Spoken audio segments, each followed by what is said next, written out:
आप पहुंचेंगे कैसे, हम आप अपने आप को पहचानेंगे कैसे, वास्तव में हम क्या हैं, हमारी ताकत और हमारी क्षमता क्या है, इस चीज की पहचान बताने के लिए पूज्य महाराज जी इसी मंच से कल सत्संग संदेश देंगे और उसी सत्संग के दौरान जीते जी परमात्मा के मिलने का रास्ता और भेद बताएंगे कि इसी मनुष्य रूपी मंदिर में भगवान कैसे मिलता है, ईश्वर कैसे मिलता है, देवी देवता कैसे दिखाई पड़ते हैं, ब्रह्मा जी कैसे दिखाई पड़ेंगे, विष्णु जी कैसे दिखाई पड़ेंगे, शंकर भगवान कैसे दिखाई पड़ेंगे, दुर्गा जी कैसे दिखाई पड़ेंगे।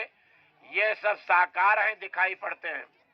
शरीर के इन दो आंखों से आप नहीं देख सकते हो इनको, क्योंकि ये सारे देवी देवता सतयुग के हैं, त्रेता के हैं, द्वापर में हैं।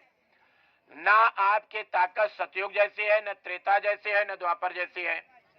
ना आपके अंदर वो देखने की क्षमता है जो सतयुग त्रेता द्वापर में थी। ये कलयुग में बहुत कम आयु हो गई, 100 साल से मुश्किल से आयु मिली हुई है। अब हम सतयुग त्रेता द्वापर जैसी पूजा पाठ तो कर नहीं सकते हैं, योग यज्ञ हवन जब तब कर नहीं सकते हैं। इसलिए महात्माओं ने उसका रास्ता निकाला कि इन दो आंखों से जो शरीर में बनी हुई हैं, दुनिया के तमाम सारी वस्तुओं को देखिए, अपने सभी संबंधियों को देखिए, मकान दुकान देखिए, लेकिन इससे कोई देवी देवता भगवान नहीं दिखाई पड़ेगा। कान से आप दुनिया की आवाज को सुनिए, कोई आपको बुला रहा है उस आवाज को सुनिए, लेकिन इससे अनहद वाणी वेद वाणी जो हो रही है 24 घंटा आपके इसी मनुष्य रूपी मंदिर में, वो आपको नहीं सुनाई पड़ेगी। आप यहाँ के वस्तुओं को सूंघ करके उनके वस्तु स्थिति की पहचान कर सकते हैं, लेकिन आप स्वर्ग और वैकुंठ शक्ति लोग ब्रह्म लोग अपने घर की खुशबू को नहीं सूंघ सकते हैं। इन्हीं दोनों आंखों के मध्य भाग में जीवात्मा बैठी है, वो पुरुषों के अंदर भी है और स्त्रियों के अंदर भी है। इसके अंदर एक नाक है, एक आंख है, एक कान है। जब तक वो नहीं खुलेगी तब तक हम कुछ भी भगवान को नहीं देख सकते हैं, देवी देवताओं को नहीं देख सकते हैं। जब तक वो उसके कान नहीं खुलेंगे, पर्दे नहीं खुलेंगे, तब तक हम यहाँ से बैठ करके अनहद वाणी वेद वाणी आकाशवाणी नहीं सुन सकते हैं। जब तक इसके जीवात्मा के अंदर की नाक नहीं खुलेगी, स्वर्ग वैकुंठ की खुशबू नहीं ले सकते हैं। अब वो रास्ता भेद बताएगा कौन? इतना जीवन हमारा आपका बीत गया, हमने आपने कभी इस चीज की तलाश नहीं की कि हम कहाँ से आए हैं। यह मानव शरीर हमको आपको किस लिए दिया गया है? हम आप माँ के गर्भ से पैदा हुए, पहले सांस लेकर के जैसे हमने आपने छोड़ा, उसी दिन से हमारी आपकी उम्र और आयु कम होनी शुरू हो गई। छिन छिन घटत शरीर जतन कोई बन नहीं आवा, धीरे धीरे श्वास की पूंजी हमारी आपकी खत्म होती चली जा रही है। धीरे धीरे बोली भाषा आप माँ बाप की समझने लगे, माँ बाप आपकी बोली भाषा समझने लगे। स्कूल में पढ़ने लिखने के लिए भेज दिया, पढ़ लिख करके आप लोग आए और नहीं पढ़ सके, तो यह कलयुग है, इसमें 2 वक्त की रोटी हर इंसान को चाहिए। आप चाहे जैसे कमाएं, आप खेती करके कमाएं, नौकरी करके कमाएं, और या आप कोई बिजनेस और व्यापार कर लीजिए। समाज का एक नियम है कि शादी ब्याह कर देना, बाल बच्चे पैदा हो गए, मोह सकल व्याधिन कर मूला, हम आप इसी परिवार में उलझ और फंस गए। ये कभी अपने जीवन में नहीं सोचा कि एक दिन हमको इस शरीर से जीवात्मा निकलेगी, यानी इस शरीर को खाली करना पड़ेगा। हमारे माँ बाप चले गए, भाई बहन चले गए, गांव के कई लोग यहाँ से चले गए। जब उनको हम शमशान घाट छोड़ आए, तो ये निश्चित जान लिए एक दिन हमारी भी आपकी भी ऐसे ही स्थिति होगी। अब हम लोग चिट्ठी पत्री में लिख देते हैं कि हमारे पिताजी स्वर्गवासी हो गए। इसमें किसी को पता है कि आपके पिताजी मरने के बाद कहाँ गए हैं? क्यों भाई, स्वर्ग में बैठे हैं, आपने देखा है? नहीं है? देखा आपने? किसी ने नहीं देखा। कहाँ पर गए, कहाँ पर बैठे और कहाँ पर रह रहे हैं। हम आप इस दुनिया में तमाम सारे देवी देवताओं की पूजा करते हैं, उनके सामने आरती घुमाते हैं तो यही कहते हैं तन बंधन सब तेरा, तेरा तुझको अर्पण क्या लागे मेरा। यही कहते हो कि नहीं कहते हो? कहते हैं। और देवी देवता निकल के सामने आ जाए, कहें लाओ जो कुछ हिस्सा है आधा हमको दिए जाओ, कोई दोगे? नहीं। आपका घर बंटवा ले, आपकी खेती बंटवा ले, आपका सोना चांदी बंटवा ले, देवी देवता देंगे आप? नहीं। झूठे ही लेना झूठे देना। उस देवी देवता भगवान के सामने अगर मानते हो तो जाते हो, और पूजा पाठ करते हो तो झूठ बोलते हो कि सब कुछ तुम्हारा है, ले लो, हमको कोई तकलीफ नहीं होगी। लेकिन जब वो मांगने लगेंगे तो तकलीफ ही तकलीफ होती है। इसलिए सांच कहूं तो मारन धावे। संत महात्मा आकर के सच्चाई का बोध कराते हैं। उन देवी देवताओं को इसी मनुष्य रूपी मंदिर में बैठ करके कैसे देखोगे? भगवान हमारे अंदर है, बाहर कहीं दुनिया में नहीं है। बस शर्त यह है कि उसके देखने का तरीका, अनहद बाणी वेद बाणी की आवाज को सुनने का तरीका हमको आपको किसी ने नहीं बताया। ये बच्चे हैं, हम बच्चों का जन्मदिन मनाते हैं, लेकिन कोई माँ बाप ये बताते हैं कि 5 साल बेटा तेरी उम्र के पूरे हो गए। 10वां जन्मदिन मनाते हो, बताते हो अपने बेटा बेटी को कि 10 साल तेरी उम्र के इस उम्र में कम हो गए। कोई माँ बाप नहीं बताते हैं। और महापुरुष इसी को बताते हैं कि देखो तुम्हारा बचपना चला गया, युवा अवस्था शादी ब्याह की चली गई, जवानी भी धीरे धीरे चली जा रही है। एक दिन बुढ़ापा आकर के दरवाजे पर दस्तक दे देगा, और ऊपर से शहजादी मौत की उतरेगी। वारंट और परवाना, आप खेत में हैं, खलिहान में हैं, दुकान में हैं, दफ्तर में हैं, आप कहीं भी खड़े हैं, कहीं भी बैठे हैं, वहीं लेकर के वारंट पहुंच जाएगी। आप डॉक्टर हैं, वैद्य हकीम हैं, आप जिला के कलेक्टर हैं, बहुत बड़ी आपकी पहुंच है, आप कोई भी पदाधिकारी हैं, किसी भी तरीके से रहते हैं, कितनी भी फौज फाटा है, मौत का वारंट देखते ही आपके पसीने छूटने शुरू हो जाएंगे, शरीर कांपने लगेगा, टट्टी पेशाब तक उतर आएगा, और वो कहेगी चलो इस मकान को खाली करो। मकान खाली करने का तरीका हमने आपने अपने इस जीवन में कभी सीखा नहीं। उसी का रास्ता और भेद आपको कल बताया जाएगा। जैसे आप शादी ब्याह करते हैं, उसकी तैयारी करते हैं, खेत खलिहान में जाते हैं, उसकी तैयारी करते हैं, आप कहीं नातेदारी रिश्तेदारी जाते हैं तो उस तरीके की तैयारी करते हैं। आप ट्रेन में बैठते हैं, ट्रेन चली जाती है, आपका जैसे प्लेटफार्म आता है, आप अपने बैग की, बुरिया बिस्तरा की, अटैची की उतरने के लिए तैयारी करते हैं। अपना सामान जो निकाले उसको निकाल करके उठा करके उसी में रख देते हैं, और ले करके सामान गेट पर पहुंच जाते हैं कि भाई हमारा स्टेशन आएगा। और जैसे ट्रेन रुकेगी आप अपने प्लेटफार्म पर उतर जाएंगे। ये मानव शरीर चलती हुई ट्रेन है, इसमें बैठी हुई जीवात्मा एक मुसाफिर है, श्वास के पूंजी का किराया दे रहे हैं, और जैसे ही श्वास के पूंजी का किराया खत्म होगा वो कहेगी चलो खाली करो, निकलो इसमें से, उतरो जल्दी। हमको ये मालूम नहीं है, उसका तरीका आकर के कल आप लोग ले लीजिए। परमात्मा उसी तरीके से हमारे अंदर है जैसे गन्ने में चीनी होती है, दूध में आप भैंस का निकालते हो, दूध के अंदर घी छुपा होता है। अब आप दूध निकाल करके लाइए, अगरबत्ती और धूप बत्ती सुलगाइए और दूध की आरती उतारिए, तो उसमें से घी निकलता है? नहीं। क्यों भाई? दूध निकलेगा, गन्ने से चीनी मिलेगी? नहीं, वो नहीं मिलती है। उसी तरीके से परमात्मा इस क्रिया से नहीं मिलेगा। जब आप अपनी आत्मा से परमात्मा का भजन करेंगे तब आपको परमात्मा मिलेगा। उसका रास्ता कल आपको सत्संग के दौरान बताया जाएगा। घर गृहस्थी में रहिए, बाल बच्चों के साथ रहिए, इनको पढ़ाइए लिखाइए, डॉक्टर मास्टर इंजीनियर बनाइए। खेती बाड़ी छोड़ना नहीं है, दुकान दफ्तर छोड़ना नहीं है, बाल बच्चों को छोड़ना नहीं है।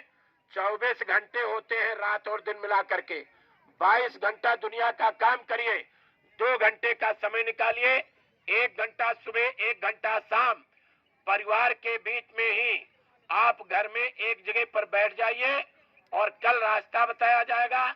जिन लोगों को रास्ता मिल चुका है, इस आत्मा से परमात्मा का भजन करने का तरीका सीख लीजिए।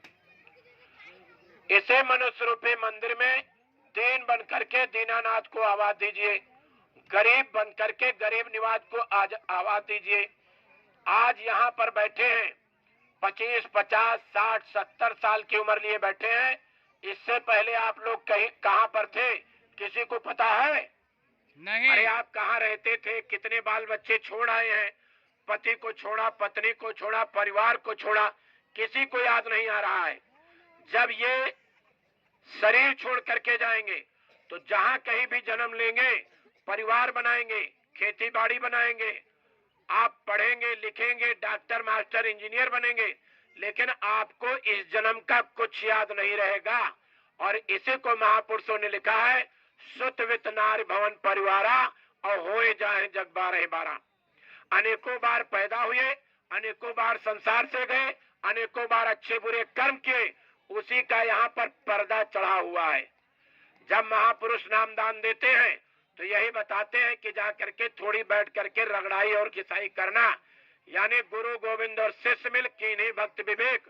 और त्रिवेणी, ये त्रिवेणी है, इलाहाबाद में त्रिवेणी नहीं है, ये त्रिवेणी है कि आप थोड़ी मेहनत करो, महापुरुष ही आपके साथ मेहनत करेंगे और वो अनामी धाम में बैठा हुआ मालिक आपको खींचेगा। शब्द की डोरी जब पकड़ोगे तो खींचेगा। यही त्रिवेणी है और इसी में स्नान करना है। करना सिर्फ ये है कि गुर धोबी शिष्य कापड़ा और साबुन सृजनहार और सूरज शिला पर धोइए निकसे रंग अपार। उसके लिए आपको समय देना पड़ेगा, थोड़ा सा समय निकाल करके, और इसी मनुष्य रूपी मंदिर में बैठ करके जब आवाज देंगे उस मालिक को, बैठ करके सुमिरन करेंगे, ध्यान करेंगे, भजन करेंगे, यहाँ से पर्दा हटेगा।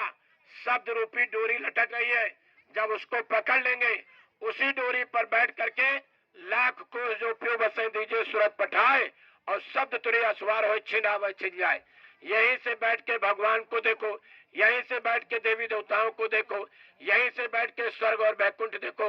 जब आप भजन करने लगेंगे, खेती बाड़ी में बरकत होगी, नौकरी चाकरी के पैसों में बरकत होगी, आपको हारी बीमारी में आना दो आना चार आने का लाभ होगा। महात्माओं से मिलने का कितना बड़ा लाभ है।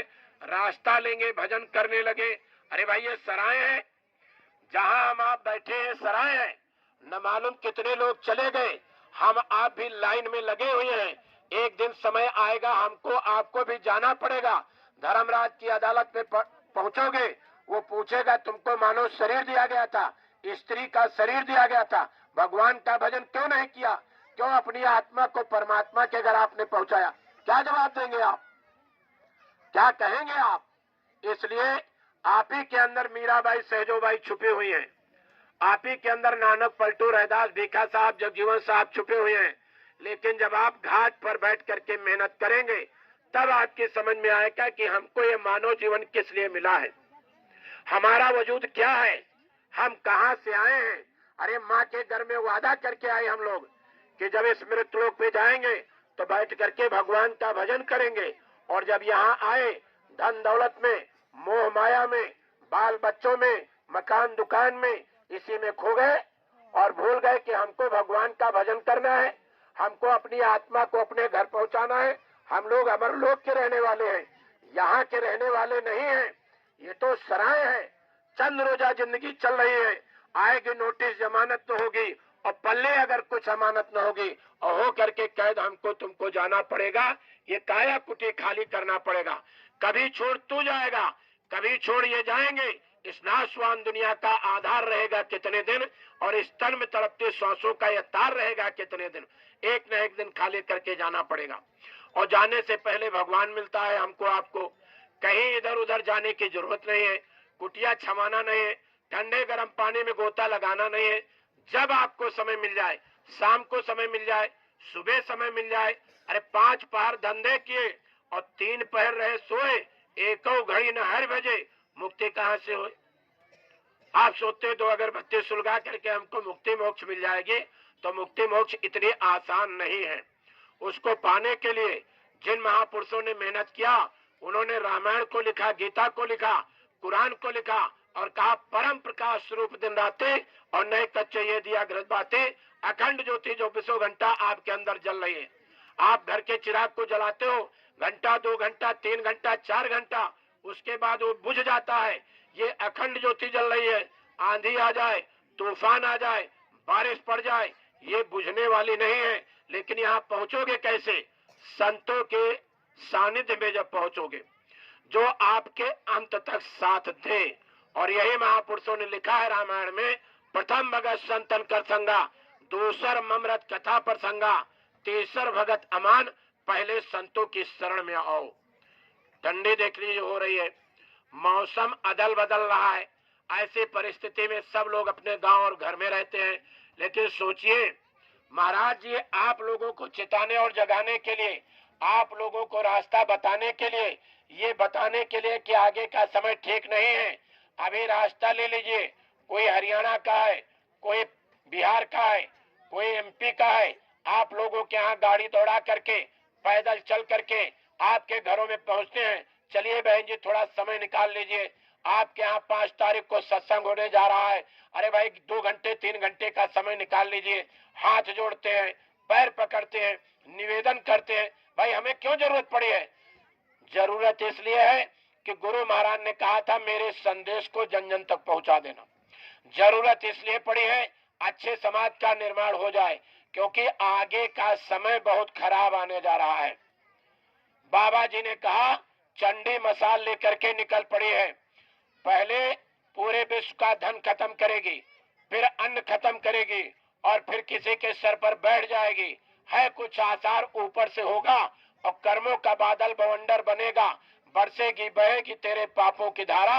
और सुनते तो जाओ संदेशा हमारा। इस कलयुग में महाभारत होगा, ना श्री कृष्ण होंगे, ना उनका चक्र सुदर्शन होगा, ना उनके साथ अर्जुन होंगे, ना उनका गांडीव होगा। कर्म प्रधान विश्व रच राखा, जो जस करे सो तस फल चाखा। जैसे हमारे आपके कर्म है वैसी बरसात होगी। छोटी सी एक बीमारी अभी आई थी, 2-2.5 साल पहले एक छोटी सी बीमारी आई थी। क्या नाम था उसका? कोरोना। उसका नाम असली था कर्मों का रोना। सब अपने अपने कर्मों का रो रहे थे और दवाई काम नहीं कर रही थी। सब एक दूसरे से भाग रहे थे। सोशल डिस्टेंसिंग का नारा चला कि पति पत्नी घर में रहते हो लेकिन 6 फुट की दूरी पर रहो।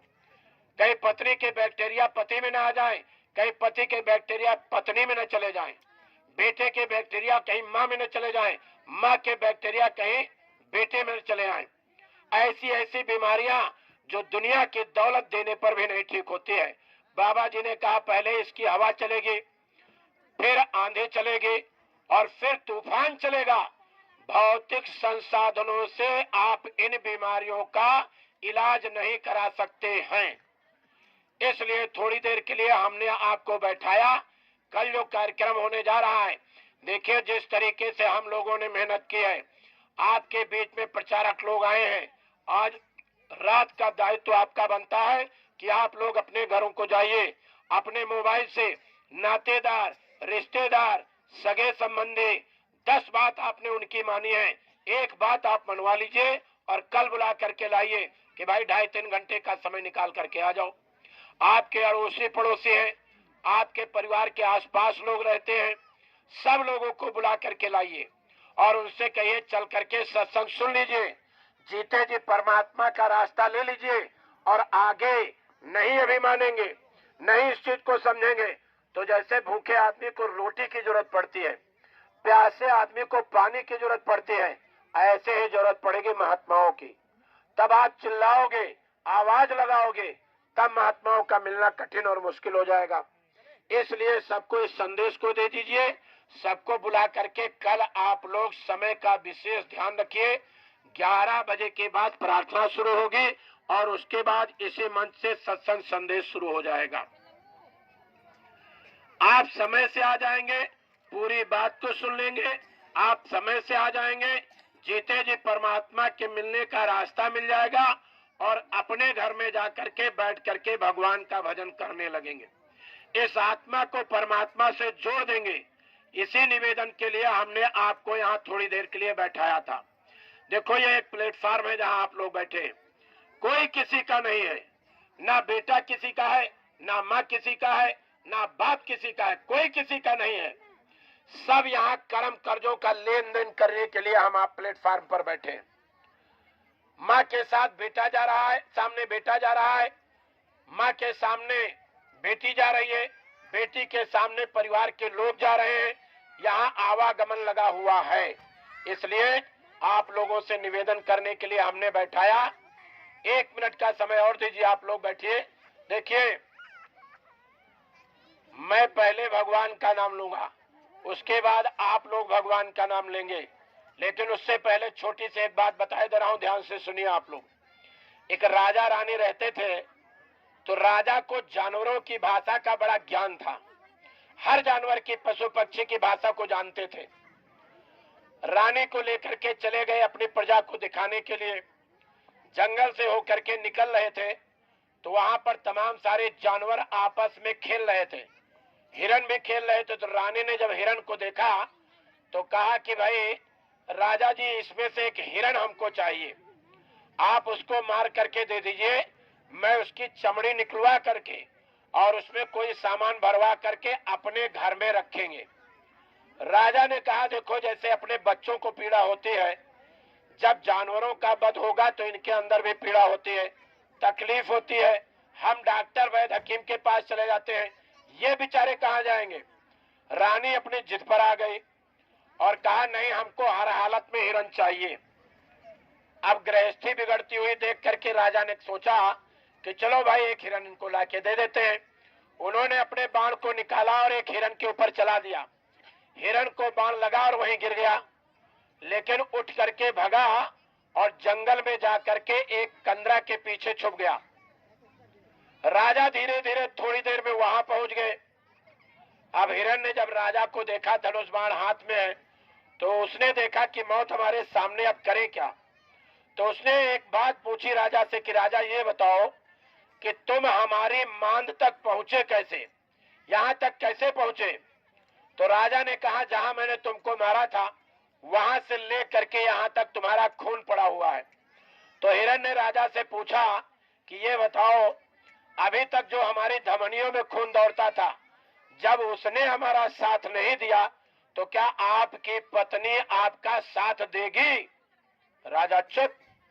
दूसरी बात उसने पूछा कि तुम हमारा वध कर दोगे, ये इतना बड़ा पाप है कि आप इसका चुकता नहीं कर सकते हो, जरा जा करके रानी से पूछ लेना, इस पाप की वो भागीदारी बनेगी।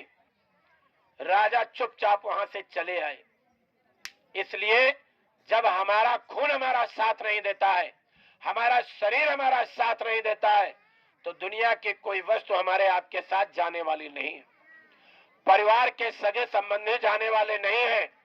शरीर से जब जीवात्मा निकलती है, अगल बगल जोधा खड़े और सभी बजावे गाल, सबके बीच से ले चला ऐसा काल कराल। जन्म मरण की पीड़ा हम आप भोग रहे हैं। इसे जन्म मरण की पीड़ा से बचाने के लिए पूज्य पंकज जी महाराज आपके दरवाजे पर आए हैं। आपको बुला करके कहा जा रहा है, आइए सत्संग को सुन लीजिए। जन्मने मरने की जो पीड़ा होती है, बार बार हम आप झेल रहे हैं, वो खत्म हो जाएगी। हम अपने घर पहुंच जाएंगे जहां के रहने वाले हैं। इतनी बड़ी दौलत आपको कल मिलेगी। और ये मानव शरीर पाए हो, अगर इस मानव शरीर में भगवान का भजन नहीं किया तो जरूरी नहीं है कि दोबारा जन्म आपको मनुष्य का ही मिले। जरूरी नहीं है कि आपको स्त्री का ही शरीर मिले। कहीं दूसरी योनि में डाल दिए गए तो भगवान का भजन करना दूर की बात है। वक्त पर रोटी नहीं मिलेगी, समय पर पानी नहीं मिलेगा, चोट लग गई दवा दुआ नहीं मिलेगी। इसलिए हाथ जोड़ करके सभी लोगों से निवेदन है कि सब बच्चे, जवान, बूढ़े, जो भी आप लोग हैं, माताएं माताओं बहनों से निवेदन करें, पुरुष लोग पुरुष लोगों से निवेदन करें और कोशिश करिए आपके कहने से 2 आदमी, 4 आदमी, 5 आदमी, 10 आदमी, जितने लोगों को ला सकते हो, आपको परमार्थ कमाने का एक मौका मिला है। इन्हीं शब्दों के साथ हम अपनी बात को खत्म करते हैं।